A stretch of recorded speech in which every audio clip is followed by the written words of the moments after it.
ఆంధ్రప్రదేశ్ రాష్ట్రంలో ఇప్పుడు కొత్త సవాళ్ళనే ఎదుర్కొనే పార్టీలు ఇప్పుడు తెర మీదకు వస్తున్నాయి. ఒకటి జనసేన పార్టీ అని చెప్పుకోవాలి. ఎందుకంటే ఇప్పటి వరకు జనసేన ఈ ఎన్నికలకు సంబంధించి ఈ గాజు గ్లాస్ గుర్తును తమకు మాత్రమే కేటాయించాలి, ఫ్రీ సింబల్ జోన్ నుంచి ఈ గాజు గ్లాసును తొలగించాలంటూ కూడా ఇప్పటి వరకు కేంద్ర ఎన్నికల సంఘం అధికారులను పలుసార్లు కలిసి అయితే వినతి పత్రాలు అందించిన పరిస్థితి మనం చూసుకోవాలి. అయినా కూడా ఫ్రీ సింబల్ జోన్లో నుంచి గాజు గ్లాసుని ఇంకా తొలగించలేదు. కానీ ఏప్రిల్ 29తో నామినేషన్ ఉపసంహరణ ముగిసింది. ఇక తెలుగు రాష్ట్రాల్లో ఎన్నికలు కూడా మే 13వ తేదీ నుంచి ఉండబోతున్నాయి. సో ఏప్రిల్ 29న ఈ నామినేషన్లు ఉపసంహరణ జరిగిన తర్వాత అభ్యర్థులందరికీ కూడా ఎవరికి ఏ గుర్తులు కావాలి ఎంచుకునే ప్రక్రియలో భాగంగా గాజు గ్లాసు ఇంకా అక్కడ ఫ్రీ సింబల్ జోన్లో ఉండడం, అందరూ కూడా దానికి సంబంధించి గాజు గ్లాస్ పైన కీలకంగా టార్గెట్ చేస్తూ కూడా మిగతా అభ్యర్థులు ఇండిపెండెంట్లు ఎవరు ఉన్నారో వారందరూ కూడా గాజు గ్లాస్ పైనే టార్గెట్ చేస్తూ కూడా వెళ్ళిన పరిస్థితి చూసుకోవాలి. దాదాపు 175 అసెంబ్లీ స్థానాలతో పాటు 25 లోక్సభ స్థానాలు అన్నింటిలో కూడా గాజు గ్లాసు పైన అందరూ కూడా టార్గెట్ చేస్తూ కూడా ముందుకెళ్ళిన పరిస్థితి చూసుకోవాలి. జనసేన ఈ కూటమిలో తమ కేటాయింపు సీట్లలోనే వారు బరిలో దిగుతున్నారు. 21 లోక్సభ అసెంబ్లీ స్థానాలతో పాటు 2 లోక్సభ స్థానాల్లో జనసేన బరిలోకి దిగుతోంది. మిగతా స్థానాలన్నీ కూడా అక్కడ ఫ్రీ జోన్లో ఉన్నాయి. కాబట్టి గాజు గ్లాసును ఇండిపెండెంట్లు అయితే చాలామంది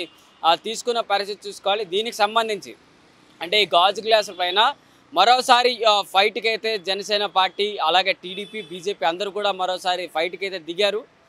దీనికి సంబంధించి అక్కడ రాష్ట్రంలో ఉన్న హైకోర్టు కూడా ఆశ్రయించారు. దీనికి సంబంధించి మేము గతం నుంచే కేంద్ర ఎన్నికల సంఘం అధికారులకు మేము కలిసి వినతి పత్రాలు అందించాము. ఈ గాజు గ్లాసును కేవలం జనసేన పార్టీకి మాత్రమే కేటాయించాలి, మిగతా పార్టీలకు కేటాయించకూడదంటూ కూడా హైకోర్టులో తెలిపిన పరిస్థితి చూసుకోవాలి. జనసేన పార్టీ తరపున న్యాయవాదులు తెలిపారు. మరి ఇటు ఈసీ తరపున న్యాయవాదులు కూడా దీనికి సంబంధించి 24 గంటల్లో కేంద్ర ఎన్నికల సంఘం దీనిపైన కూడా చర్యలు తీసుకుంటుంది, మీ అభ్యర్థులను మేము స్వీకరిస్తున్నాం అంటూ కూడా ఈసీ తరపు నుంచి దీనికి కూడా ఒక క్లారిటీ అయితే వచ్చింది. మరియు మరోవైపు ఢిల్లీలో టీడీపీ నేషనల్ కోఆర్డినేటర్గా ఉన్న కనకమేడ్ల రవీంద్ర కుమార్ గారు కూడా ఢిల్లీలో ఇటు కేంద్ర కార్యాలయానికి చేరుకొని ఈసీ కార్యాలయం చేరుకొని వారు కూడా 2 పత్రాలను సమర్పించినట్లుగా చెప్పారు. మరి ఒకటి ఇటు జనసేన పార్టీకి సంబంధించి గాజు గ్లాస్ గుర్తుపైన ఒకటి మాట్లాడిన పరిస్థితి అయితే, మరొకటి రాష్ట్రంలో పెన్షన్దారులకు అందించే దానిపైన ఆయన కూడా ఈ 2 అంశాలపైన కేంద్ర ఎన్నికల సంఘాన్ని అయితే కలిసి పూర్తిగా వివరణ ఇచ్చిన పరిస్థితి మనం చూసుకోవాలి. మరి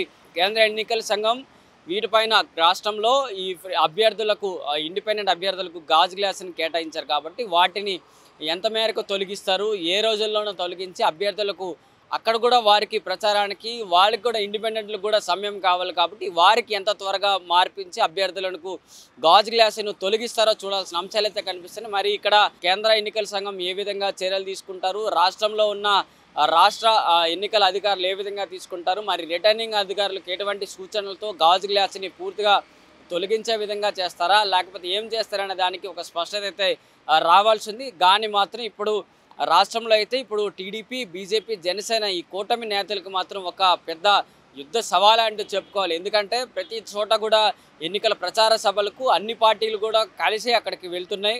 అలాంటప్పుడు జనసేన పార్టీ నాయకులు సమాచారం ఏదైనా చెప్పాలనుకున్న ప్రజలకి అక్కడ గాజు గ్లాసుని చూపిస్తున్నారు, లేకపోతే సైకిల్ లేకపోతే కమలం ఇలాంటివి చూపిస్తూ కూడా అక్కడ ఎన్నికల ప్రచార సభలను అయితే అక్కడ చేస్తున్న పరిస్థితి. అలాంటి గాజు గ్లాసుని ఇతర పార్టీ ఇండిపెండెంట్లకు ఏ విధంగా ఉంటుందో చూడాల్సిన అంశాలే మనకు కనిపిస్తాయి. ఇక ఒకసారి ఇండిపెండెంట్లకి ఎవరెవరికి ఇచ్చారో మనం చూసుకున్నట్లు పరిస్థితులు మనం చూసుకున్నట్లయితే రాష్ట్రంలో దాదాపు టీడీపీ రెబల్ అభ్యర్థి మీసాల గీతకు గాజు గ్లాస్ ఇచ్చిన పరిస్థితి, అలాగే శృంగవరపుకోట, జగ్గైపేట, మైదుకూరు, విజయవాడతో పాటు లోక్సభ స్థానాల్లో స్వతంత్ర అభ్యర్థులకు కూడా గాజు గ్లాసుని పెట్టిన పరిస్థితి చూసుకోవాలి. ఇలాంటి తరుణంలోనే ఈ 3 పార్టీలు కూడా కలిసి కేంద్ర ఎన్నికల సంఘానికి మరింత ఏం చెప్తారు, మరి రాష్ట్రంలో మరికొద్ది రోజుల్లోనే ఇంకొక 10-12 రోజుల్లోనే ఎలక్షన్స్ కూడా రాబోతున్న నేపథ్యంలో ఈ టైంలో ఈ పార్టీలకు కేంద్ర ఎన్నికల సంఘం ఏ మేరకు వారికి చెప్పిన సూచనలు ఏ మేరకు క్లియర్ చేస్తారో చూడాల్సిన అంశాలు అయితే